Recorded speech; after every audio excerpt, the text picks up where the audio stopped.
And it is now that I no longer can answer, some say and others say. Because the question is, what do you say? The question about my own spiritual life is a very hard one, because it forces me to take nothing, absolutely nothing, for granted. Neither good or evil, neither life or death, neither man or God.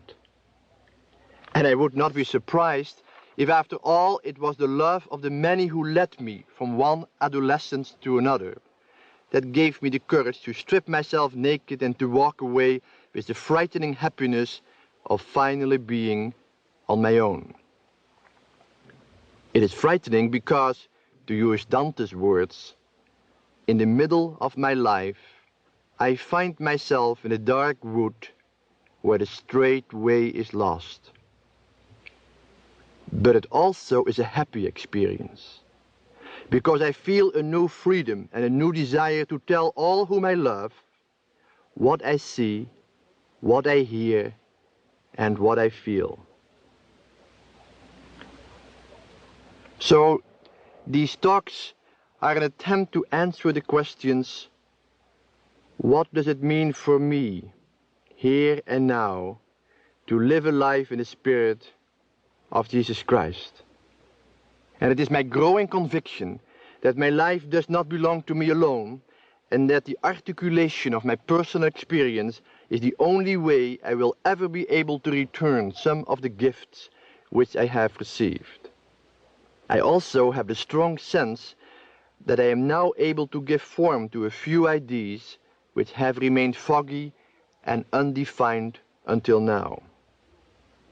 And most of all, I am convinced that what is experienced as most unique often proves to be most solidly embedded in the common condition of being human.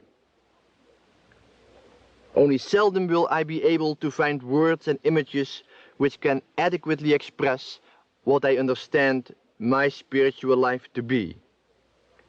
Therefore, I will have to use expressions of others who struggled with the same questions, but which were more capable in giving shape to their struggle. But these expressions are used not so much to delve in their world as well as to express my own. In a society which places great value on development, progress and achievement, the spiritual life becomes subject to concerns such as these. How far advanced am I in the spiritual life? Have I progressed since I started on the spiritual path?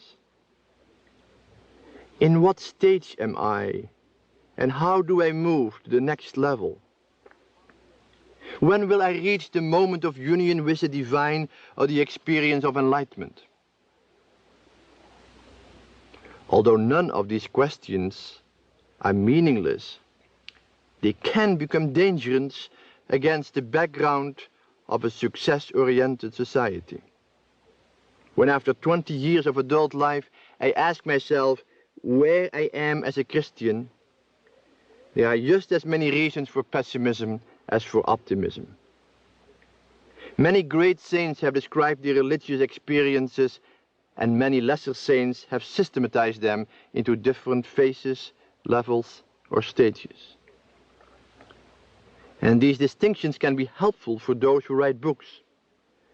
But it seems of utmost importance to leave the world of measurement behind when we want to speak about the life of the Spirit.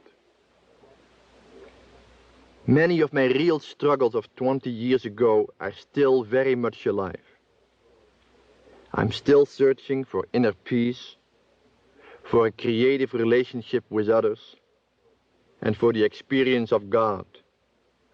And neither I nor anyone else has any way of knowing if the small psychological changes of the past years have made me more or less a spiritual man.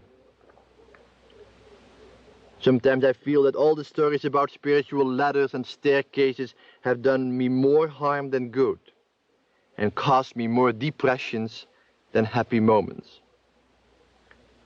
But in the middle of all the struggles and concerns, often disturbingly similar over the years,